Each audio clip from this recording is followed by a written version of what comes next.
Hello everyone, welcome back to means world. ಶಂಕು ಪುಷ್ಪದಲ್ಲಿ ವಿಶೇಷವಾದಂತಹ ಗುಣಲಕ್ಷಣಗಳಿವೆ. ಇದು ಔಷಧಿ ಗುಣನ ತುಂಬ ಹೊಂದಿದೆ. ರೆಗ್ಯುಲರ್ ಆಗಿ ಕುಡಿತಾ ಬಂದರೆ ಮೆಮೊರಿ ಪವರ್ ಕೂಡ ಜಾಸ್ತಿ ಆಗುತ್ತೆ. ಹಾಗೆ ಬುದ್ಧಿಮಾಂದ್ಯ ಮಕ್ಕಳಿಗೆ ಇದನ್ನು ಕುಡಿಸ್ತಾ ಬಂದರೆ ರೆಗ್ಯುಲರ್ ಆಗಿ ಅವರ ಮಾಂದ್ಯತೆ ಅಂದರೆ ಬುದ್ಧಿಮಾಂದ್ಯತೆ ಕೂಡ ಕಮ್ಮಿ ಆಗುತ್ತೆ, ಗುಣಮುಖರಾಗ್ತಾರೆ ಅಂತ ಸುಮಾರು ನಾನು ಕೇಳಿದ್ದೀನಿ. ಹಾಗಾಗಿ ಇದು ದೇವರಿಗೂ ಕೂಡ ಪ್ರಿಯವಾದಂತಹ ಪುಷ್ಪ. ಹಾಗಾಗಿ ಎಲ್ಲರ ಮನೆಯಲ್ಲೂ ಇರಲೇಬೇಕು ಅಂತ ನಾನು ಹೇಳ್ತೀನಿ. ಹಾಗೆ ಬಾದಾಮು ಕೂಡ ಮಕ್ಕಳಿಗೆ ತುಂಬ ಒಳ್ಳೆಯ ಆಹಾರ. ಇದನ್ನು ರೆಗ್ಯುಲರ್ ಆಗಿ ತಗೊಳ್ತಾ ಇದ್ದರೆ ಮೆಮೊರಿ ಪವರ್ ಜಾಸ್ತಿ ಆಗುತ್ತೆ. ನಮ್ಮ ಮನೇಲಿ ಯಾವಾಗಲೂ ಬಾದಾಮು ನೆನೆಸಿ ತಿನ್ನೋ ಅಭ್ಯಾಸ ಇದೆ. ಹಾಗೆ ನಾಳೆಗೆ ನಾನು ದೋಸೆಗೆ ಎಲ್ಲ ಅಕ್ಕಿ ಬೇಳೆ ನೋಡಿ, ಮಸೂರ್ ದಾಲು, ಹಾಗೆ ತೊಗರಿಬೇಳೆ, ಉದ್ದಿನಬೇಳೆ, ಕಡಲೆಬೇಳೆ, ಮೆಂತೆ ಎಲ್ಲವನ್ನು ಹಾಕಿದ್ದೀನಿ. ಈ ರೀತಿ ಹಾಕಿ 5-6 ನೀರಿನಲ್ಲಿ ಚೆನ್ನಾಗಿ ತೊಳೆದು ನೆನೆ ಇಡ್ತಾ ಇದ್ದೀನಿ. ಇದು ನೆಕ್ಸ್ಟ್ ಡೇ ದೋಸೆ ಹಿಟ್ಟು ಫುಲ್ಲು ಫರ್ಮೆಂಟ್ ಆಗಿದೆ. ನಾನು ಹಾಟ್ ಬಾಕ್ಸಲ್ಲಿ ಇಡ್ತೀನಿ ಯೂಶ್ವಲಿ. ಈಗ ಚಳಿಗಾಲದಲ್ಲಿ ಹುಳಿ ಬರಲ್ಲ ಅಂತ ಆದಾಗ ನಾವು ಸ್ವಲ್ಪ ಬಿಸಿನೀರಿನಲ್ಲಿ ಹಿಟ್ಟನ್ನು ರುಬ್ಬಿಬಿಟ್ಟು ಈ ರೀತಿ ಹಾಟ್ ಬಾಕ್ಸ್ನಲ್ಲಿ ಹಾಕಿಟ್ರೆ ಬೇಗ ಬೆಳಗ್ಗೆ ಚೆನ್ನಾಗಿ ಹದವಾಗಿ ಹುಳಿ ಬಂದಿರುತ್ತೆ. ನೀವು ನೋಡ್ತಾ ಇರ್ಬೋದು ಎಷ್ಟು ಫೋಮ್ ರೀತಿ ಇದು ಫರ್ಮೆಂಟ್ ಆಗಿದೆ ಅಂತ. ಹಾಗೆ ನಾನು ಕಷಾಯನ ಸೋಸ್ಕೊಂಡು ಕುಡಿತಾ ಇದ್ದೀನಿ. ಇದು ಯಾವಾಗಲೂ ರೆಗ್ಯುಲರ್ ಆಗಿ ಕುಡಿಯೋ ಅಂಥದ್ದಲ್ಲ. ನಾನು ಹೂವು ಜಾಸ್ತಿ ಬಿಟ್ಟಾಗ ಅಥವಾ 1-2 ಹೂವು ಬಿಟ್ಟಾಗ ಈ ರೀತಿ ಮಾಡಿಕೊಂಡು ಅವಾಗವಾಗ ಕುಡಿತಾ ಇರ್ತೀನಿ. ಇದಕ್ಕೆ ಬ್ಲೂ ಇರೋದು ಪರ್ಪಲ್ ಆಗಿ ಕನ್ವರ್ಟ್ ಆಗಬೇಕು ಅಂದರೆ ಸ್ವಲ್ಪ ನಿಂಬೆ ಜ್ಯೂಸ್ ಹಾಕ್ಕೊಂಡ್ಬಿಟ್ರೆ ಚೆನ್ನಾಗಿ ಅದು ಕಲರ್ ಕೂಡ ಚೇಂಜ್ ಆಗುತ್ತೆ. ನನಗೆ ನಿಂಬೆಹಣ್ಣು ಜ್ಯೂಸ್ ಆಗೋದಿಲ್ಲ. ಸಿಟ್ರಿಕ್ ಆ್ಯಸಿಡ್ ಇರುತ್ತಲ್ವ, ಸ್ವಲ್ಪ ಬೇಗ ರಿಯಾಕ್ಟ್ ಆಗುತ್ತೆ, ಅಂದರೆ ಕೋಲ್ಡ್ ಆಗಿಬಿಡುತ್ತೆ. ಹಾಗಾಗಿ ನಾನು ಲೆಮನ್ ಜ್ಯೂಸ್ ಹಾಕ್ಕೊಳ್ಳೋದಿಲ್ಲ. ದೋಸೆಗೆ ಸ್ವಲ್ಪ ಶೇಂಗಾ ಚಟ್ನಿ, ಅಂದರೆ ಬರೀ ಶೇಂಗಾದ ಮಾಡಲ್ಲ, ಇದೆಲ್ಲ ಮಿಕ್ಸು ಕಾಯಿ ಹುರ್ಗಡ್ಲೆ ಎಲ್ಲ ಹಾಕಿ ಮಾಡೋದು. ತುಂಬ ಟೇಸ್ಟಿಯಾಗಿ ಚಟ್ನಿ ಪ್ರಿಪೇರ್ ಆಗುತ್ತೆ. ಚಟ್ನಿ ರೆಸಿಪಿ ನಾನು ಆಲ್ರೆಡಿ ಸುಮಾರು ಸಲ ತೋರಿಸಿದ್ದೀನಿ, ಹಾಗಾಗಿ ಇದರಲ್ಲೇನು ತೋರಿಸ್ತಾ ಇಲ್ಲ. ಉದ್ದಿನ ದೋಸೆ ಜೊತೆ ಆಲೂಗಡ್ಡೆ ಪಲ್ಯ ಚಟ್ನಿ ತುಂಬ ಒಳ್ಳೆ ಕಾಂಬಿನೇಷನ್ನು. ನಿಮಗೆ ಯಾರಿಗೆಲ್ಲ ಇದು ಫೇವ್ರೇಟು ಕಮೆಂಟ್ ಮಾಡಿ ತಿಳಿಸಿ. ನಮ್ಮನೇಲಿ ಎಲ್ಲರಿಗೂ ಇದು ಫೇವ್ರೇಟು. ಅದರಲ್ಲೂ ಎಸ್ಪೆಷಲಿ ಪ್ರಧಾನು ತುಂಬ ಇಷ್ಟಪಟ್ಟು ತಿಂತಾನೆ. ಬೆಣ್ಣೆ ಹಾಕಿ ಮಾಡಿಬಿಟ್ರೆ ಒಂದು ಎಕ್ಸ್ಟ್ರಾನೇ ತಿಂತಾನೆ. ಬಾಕ್ಸಿಗಂತ ಅವರಿಗೆ ದೋಸೆ ಪ್ರಿಪೇರ್ ಮಾಡ್ತಾಯಿದ್ದೀನಿ. ಮನೆಯಲ್ಲಿ ಆದರೆ ಗರಿ ಗರಿ ದೋಸೆ ತಿಂತಾರೆ. ಬಾಕ್ಸಿಗಾದರೆ ಸ್ವಲ್ಪ ದಪ್ಪ ಮಾಡಿದರೆ ಮಧ್ಯಾಹ್ನಕ್ಕೆ ಅವರಿಗೆ ಲಂಚ್ ಟೈಮ್ನಲ್ಲಿ ದೋಸೆ ಈಸಿಯಾಗಿ ಕನ್ಸ್ಯೂಮ್ ಮಾಡಲಿಕ್ಕೆ ಆರಾಮ್ ಅನಿಸುತ್ತೆ. ಇಲ್ಲ ಅಂತ ಆದರೆ ಗಟ್ಟಿಗಾಗ್ಬಿಡತ್ತೆ. ಹಾಗಾಗಿ ಸ್ವಲ್ಪ ದಪ್ಪ ಮಾಡ್ತಾಯಿದ್ದೀನಿ. ಮಗನಿಗೆ ಸ್ಕೂಲಿಗೆ ಕಳಿಸಿದ ಮೇಲೆ ಹೊರಗಡೆ ಬಂದು ನೋಡ್ತೀನಿ, ಕೋಗಿಲೆ ಕೂಗ್ತಾ ಇತ್ತು. ಅದನ್ನು ರೆಕಾರ್ಡ್ ಮಾಡ್ಕೊಳ್ಳೋಣ ಅಂತ ಕ್ಯಾಮ್ರಾ ತೊಗೊಂಬಂದೆ. ನಾನು ಬಂದಿದ ತಕ್ಷಣ ಅದು ನಿಲ್ಲಿಸೇ ಬಿಡ್ತು. ವಾತಾವರಣ ಎಷ್ಟು ಚೆನ್ನಾಗಿದೆ ಅಂತ ಹೇಳಿದರೆ, ಆವಾಗವಾಗ ಮಳೆ ಬರುತ್ತೆ, ಸ್ವಲ್ಪ ಬಿಸಿಲು ಬರುತ್ತೆ, ಒಳ್ಳೆ ವಾತಾವರಣ ಇದೆ. ನಾಳೆ ಅಮಾವಾಸ್ಯೆ ಬೇರೆ ಇದೆ. ಅಮಾವಾಸ್ಯೆ ಆದಮೇಲೆ ಅಂದರೆ ಭೀಮನ ಅಮಾವಾಸ್ಯೆ. ಸಿಂಪಲ್ಲಾಗಿ ನಾನು ಯಾವಾಗಲೂ ಭೀಮನ ಅಮಾವಾಸ್ಯೆ ಪೂಜೆ ಮಾಡ್ಕೊಂಡು ಬಂದಿದ್ದೀನಿ ಮದುವೆ ಆದಾಗಿಂದಲೂ. ಅದರದ್ದೊಂದು ಕ್ಲಿಪ್ಪಿಂಗ್ಸ್ ಇದರಲ್ಲಿ ಕೂಡ ನಿಮ್ಮ ಜೊತೆ ಶೇರ್ ಮಾಡಿದ್ದೀನಿ. ಹಾಗೆ ಭೀಮನ ಅಮಾವಾಸ್ಯೆ ಮುಗಿದ ನಂತರ ಸ್ವಲ್ಪ ಶ್ರಾವಣ ಸ್ಟಾರ್ಟ್ ಆಗುತ್ತೆ. ಹಾಗೆ ವರಮಹಾಲಕ್ಷ್ಮಿ ಕೂಡ ಹಬ್ಬ ಇರೋದ್ರಿಂದ ಎಲ್ಲ ಕ್ಲೀನಿಂಗ್ ಬೇರೆ ಮಾಡ್ಕೋಬೇಕು. ಆಷಾಢನೂ ಮುಗಿಯುತ್ತೆ, ಶ್ರಾವಣನೂ ಸ್ಟಾರ್ಟ್ ಆಗುತ್ತೆ. ಅದ್ರ ಮಧ್ಯೆ ಬರೋದೇ ಭೀಮನ ಅಮಾವಾಸ್ಯೆ. ಇದನ್ನು ಕೆಲವರು ಆಚರಣೆ ಮಾಡ್ತಾರೆ, ಇನ್ನು ಕೆಲವರು ಆಚರಣೆ ಮಾಡೋದಿಲ್ಲ. ನಾನು ಮದುವೆ ಆದಾಗಿನಿಂದನೂ ಆಚರಣೆ ಮಾಡ್ಕೊಂಡು ಬಂದಿದ್ದೀನಿ. ಸಿಂಪಲ್ಲಾಗಿ ಆಚರಣೆ ಮಾಡ್ತೀನಿ. ಮನೆಯವರು ಆಫೀಸ್ಗೆ ಹೋಗೋದಕ್ಕಿಂತ ಮುಂಚೆ ಏನಿದೆ ಪಾದಪೂಜೆ ಅಂತ ಅದನ್ನು ಮಾಡಿಕೊಂಡು, ಅವರು ಯಾವಾಗಲೂ ಇಷ್ಟಪಟ್ಟು ತಿನ್ನೋದು ಶಾವಿಗೆ ಪಾಯಸ ಯಾವಾಗಲೂ ಮಾಡಿ ಕೊಡ್ತೀನಿ. ಬಟ್ ಈ ಸಲ ಮಾಡಲಿಕ್ಕಾಗಲಿಲ್ಲ, ಅವರಿಗೆ ತುಂಬ ಕೆಮ್ಮಿತ್ತು.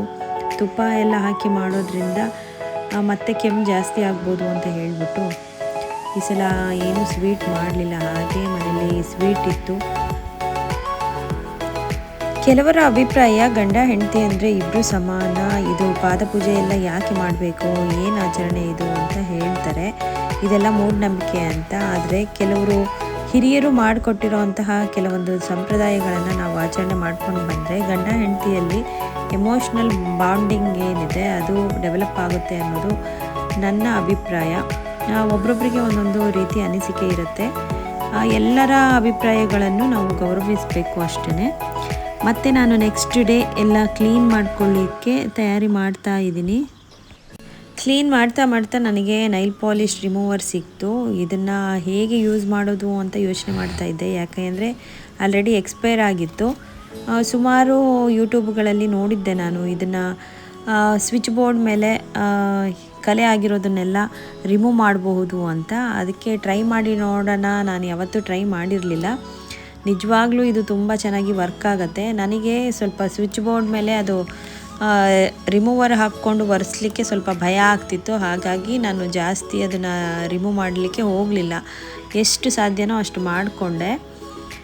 ಎಲ್ಲಿ ಕರೆಂಟ್ ಶಾಕ್ ಹೊಡೆಯುತ್ತೆ ಅನ್ನೋದೊಂದು ಭಯ ಬೇರೆ ಇತ್ತು ನನಗೆ. ಹಾಗಾಗಿ ಅದೇ ರಿಮೂವರಿಂದ ಸ್ವಲ್ಪ ಫ್ರಿಡ್ಜ್ ಮೇಲೆ ಏನು ಜಿಡ್ಡು ಕಲೆ ಎಲ್ಲ ಆಗಿತ್ತು ಅದನ್ನು ಕೂಡ ರಿಮೂವ್ ಮಾಡಿದೆ. ಈಸಿಯಾಗಿ ರಿಮೂವ್ ಆಯಿತು. ಒಂದೊಂದೇ ರೂಮ್ಗಳನ್ನು ಕ್ಲೀನ್ ಮಾಡ್ಕೊಂಡು ಬರ್ತಾಯಿದ್ದೀನಿ. ಶ್ರಾವಣ ಸ್ಟಾರ್ಟ್ ಆಯ್ತಲ್ವ, ಹಾಗಾಗಿ ಡೀಪ್ ಕ್ಲೀನ್ ಮಾಡೋದು ಅಗತ್ಯ ಆಗಿಬಿಡತ್ತೆ. ನೋಡಿ, ಯೂಶ್ವಲಿ ನಾವು ಅವಾಗವಾಗ ಎಲ್ಲ ಕ್ಲೀನ್ ಮಾಡ್ಕೊತಾನೆ ಇರ್ತೀವಿ, ಆದರೂ ಕೂಡ ಧೂಳು ಅನ್ನೋದು ಬರ್ತಾನೆ ಇರುತ್ತೆ ಮನೆಯಲ್ಲಿ. ಹಾಗಾಗಿ ಹಬ್ಬಗಳಲ್ಲಿ ಡೀಪ್ ಕ್ಲೀನ್ ಮಾಡೋದು ಮುಖ್ಯ ಆಗತ್ತೆ. ಈ ಸಲ ನಾನು ಕಿಚನ್ನ ಅಷ್ಟೊಂದು ಡೀಪ್ ಕ್ಲೀನ್ ಮಾಡಲ್ಲ. ಯಾಕೆ ಅಂದರೆ ಆಲ್ರೆಡಿ ನಾನು ಕಿಚನ್ ಮೇಕ್ ಓವರ್ ಮಾಡಬೇಕಾದ್ರೆ ಡೀಪ್ ಕ್ಲೀನ್ ಮಾಡ್ಕೊಂಡಿದ್ದೀನಿ. ಏನು ಡಸ್ಟಿಂಗ್ ಎಲ್ಲ ಮಾಡ್ಕೊಂಡ್ಮೇಲೆ ಮೇಲ್ಮೇಲೆ ಒರೆಸ್ಕೊಳ್ಳೋದು ಈ ರೀತಿ ಮಾಡ್ಕೊಳ್ತೀನಿ. ಆದರೆ ರೂಮ್ಗಳೆಲ್ಲ ಡೀಪ್ ಕ್ಲೀನ್ ಮಾಡಿರಲಿಲ್ಲ.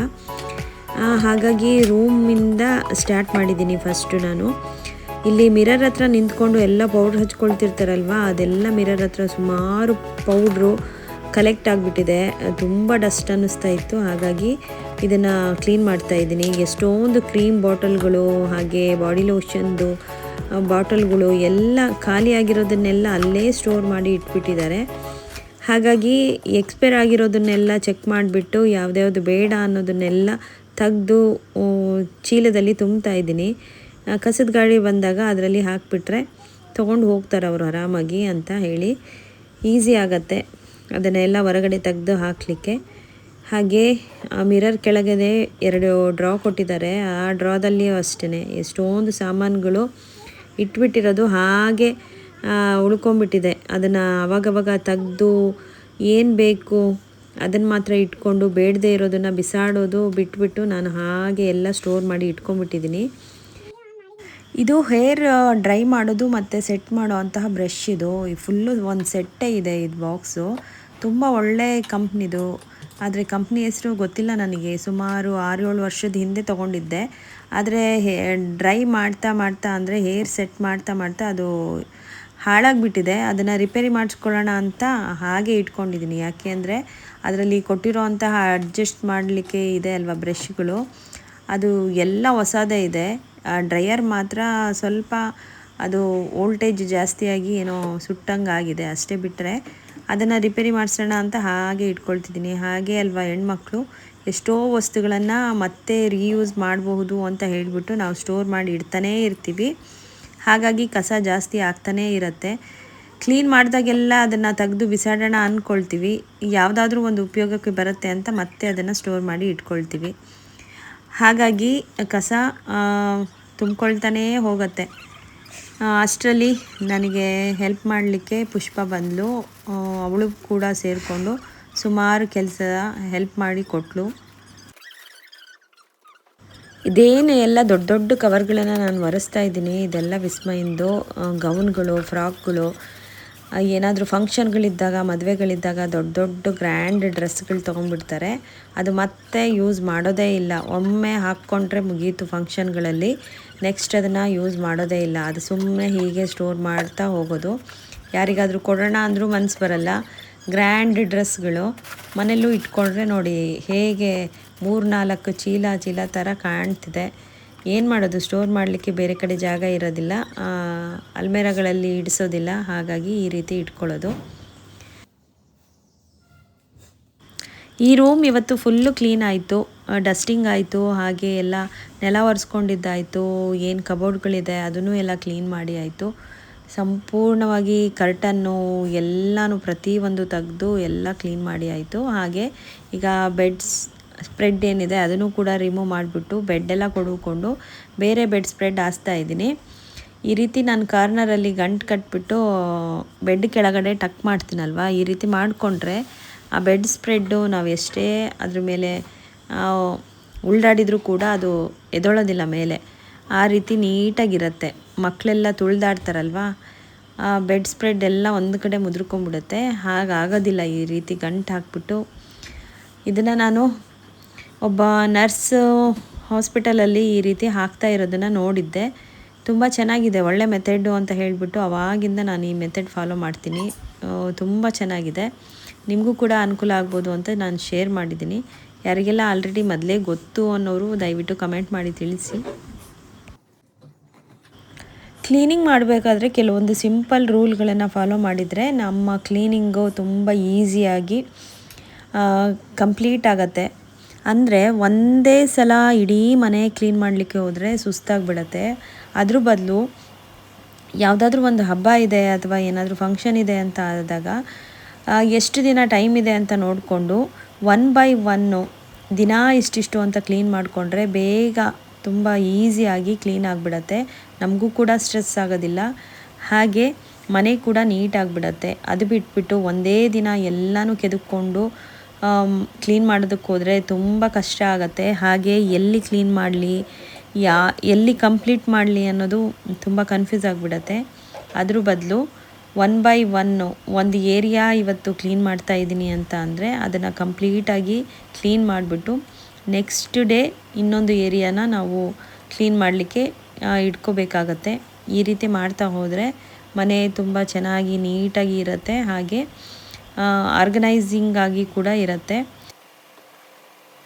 ಕೆಲವರು ಮನೆಯಲ್ಲಿ ಕ್ಲೀನ್ ಮಾಡೋರು ಒಬ್ಬರಾದರೆ ಹರಡೋರು 3-4 ಜನ ಇರ್ತಾರೆ. ಅದೇ ರೀತಿ ನಮ್ಮ ಮನೇಲೂ ಕೂಡ ಒಂದು ಕಡೆಯಿಂದ ಕ್ಲೀನ್ ಮಾಡ್ಕೊಂಡು ಬರ್ತಾಯಿದ್ರೆ ಹರಡೋರು 3-4 ಜನ ಇದ್ದಾರೆ. ಒಂದು ಏರಿಯಾ ಸಿಕ್ತು ಫ್ರೀಯಾಗಿ ಅಂತ ಅಂದರೆ ಎಲ್ಲ ಸಾಮಾನು ತಂದು ಅದ್ರ ಮೇಲೆ ಇಟ್ಬಿಡೋದು. ಅದು ಆ ಜಾಗಕ್ಕೆ ಆಯಾ ಜಾಗಕ್ಕೆ ಅದು ಹೋಗೋದೇ ಇಲ್ಲ, ಅಲ್ಲೇ ಬಿದ್ದಿರೋದು. ಇದೇ ರೀತಿ ಆಗ್ತಾ ಇರುತ್ತೆ. ಇದೇ ರೀತಿ ಆದಾಗ ಮನೆ ಆರ್ಗನೈಸಿಂಗ್ ಆಗಿ ಇರೋದು ತುಂಬ ಕಷ್ಟ ಆಗುತ್ತೆ. ಹಾಗಾಗಿ ಪ್ರತಿಯೊಬ್ಬರಿಗೂ ಅವರವರ ಜವಾಬ್ದಾರಿನ ವಹಿಸಬೇಕಾಗತ್ತೆ. ನೀವು ಕೂಡ ಸ್ವಲ್ಪ ಆಯಾ ಸಾಮಾನುಗಳನ್ನು ಆಯಾ ಜಾಗದಲ್ಲಿ ಇಡಿ ಅಂತ ಹೇಳೋದು ಅನಿವಾರ್ಯ ಆಗತ್ತೆ. ನೋಡಿ, ಫೈನಲಿ ಈ ರೂಮ್ ನೋಡಲಿಕ್ಕೆ ತುಂಬ ಚೆನ್ನಾಗಿ ಕಾಣ್ತಿದೆ. ಸ್ಟಾರ್ಟಿಂಗ್ ಎಷ್ಟೆಲ್ಲ ಕ್ಲಟರ್ ಇತ್ತು, ಈಗ ಎಲ್ಲ ಡಿಕ್ಲಟರ್ ಆಗಿದೆ. ತುಂಬ ನೋಡಲಿಕ್ಕೆ ಚೆನ್ನಾಗಿ ಅನ್ನಿಸ್ತಿದೆ. ಹಾಗೆ ಕರ್ಟನ್ ಎಲ್ಲ ವಾಶ್ ಮಾಡಿದ್ದೆ, ಅದು ಕೂಡ ಡ್ರೈ ಆಗಿಬಿಟ್ಟಿದೆ. ಅದನ್ನು ಎಲ್ಲ ಮತ್ತೆ ಸೆಟ್ ಮಾಡ್ತಾ ಇದ್ದೀನಿ. ಯಾರಿಗೆಲ್ಲ ಈ ವಿಡಿಯೋ ಇಷ್ಟ ಆಯಿತು ಲೈಕ್ ಮಾಡಿ, ಶೇರ್ ಮಾಡಿ, ಕಮೆಂಟ್ ಮಾಡಿ. ಸಬ್ಸ್ಕ್ರೈಬ್ ಮಾಡ್ದಲೇ ನೋಡ್ತಾ ಇರೋರು ದಯವಿಟ್ಟು ಸಬ್ಸ್ಕ್ರೈಬ್ ಮಾಡಿಕೊಂಡು ನೋಡಿ. ಇನ್ನೂ ಯಾವ ರೀತಿ ವಿಡಿಯೋಗಳನ್ನು ಹಾಕಿದರೆ ನಿಮಗೆ ಇಷ್ಟ ಆಗತ್ತೆ ಅನ್ನೋದನ್ನು ದಯವಿಟ್ಟು ಕಮೆಂಟ್ ಮೂಲಕ ತಿಳಿಸಿ. ಅದೇ ರೀತಿಯಾದಂತಹ ವಿಡಿಯೋಗಳನ್ನು ನಾನು ನಿಮ್ಮ ಮುಂದೆ ತರಲಿಕ್ಕೆ ಟ್ರೈ ಮಾಡ್ತೀನಿ. Thank you so much. Bye bye, take care.